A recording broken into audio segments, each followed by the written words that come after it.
আসুন, এদিকে আসুন। দেখুন, গরুর গোবর দিয়ে গ্রাম এলাকায় অনেকেই ঘর লেপে, অথচ গরুর গোবর নাপাক। আর নাপাক জায়গায় শয়তান এবং দুষ্ট জিনের আগমন বেশি হয়, দুষ্ট জিনরা নাপাক জায়গায় বেশি আক্রমণ করে। নাপাক জায়গায় কখনো রহমতের ফেরেশতারা প্রবেশ করে না।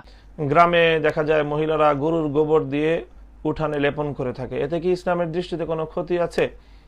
না ভাই, ইসলামের দৃষ্টিতে গরুর গোবর দিয়ে ঘরের মেঝে অথবা উঠান যদি লেপন করা হয় এতে কোনো সমস্যা নেই, এটি করা যেতে পারে, এটি ইসলামের দৃষ্টিতে বৈধ রয়েছে।